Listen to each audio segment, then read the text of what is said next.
This video will cover 3 bodyweight exercises you've never seen before. We'll start with a single leg deadlift with hip rotations, dynamic lunge with calf raise, and conclude with a plank with shoulder rotation. Enjoy! This exercise is called a single leg deadlift with hip rotations. Before you start, make sure you have a chair or something sturdy to help with your balance.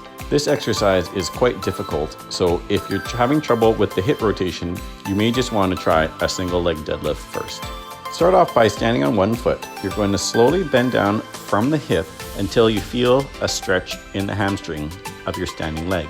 Next, rotate your hips so you're bringing your thighs closer together. I sometimes like to touch the inside of my thigh with that hand that's moving. Next, you're going to want to open up your hips by rotating the opposite direction.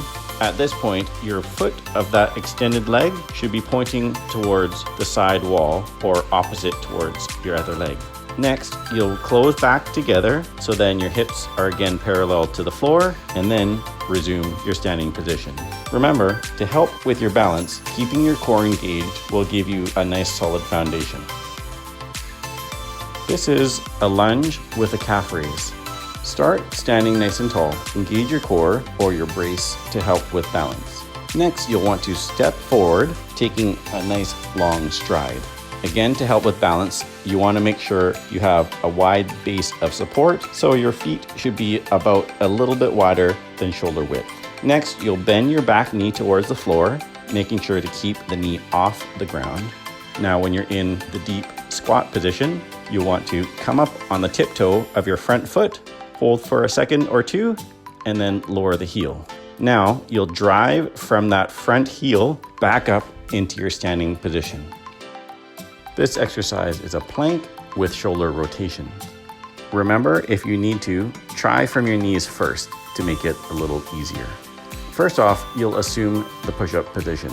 Slightly weight shift so you're taking more weight through your feet. Your knees will bend slightly and your elbows may bend slightly as well. Next, start your circles with your shoulders. So you're going to try to make a nice big circle by shifting the weight through your shoulders and taking on more weight through your hands as you get up towards the top of the circle. Then you'll shift over to the other hand as you come around the circle and then back to your starting position.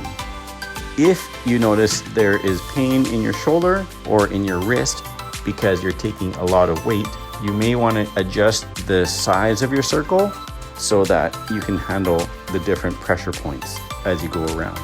Usually I will do about 3 circles one direction and then 3 circles the other. However, you can choose to do as little or as many as you can tolerate.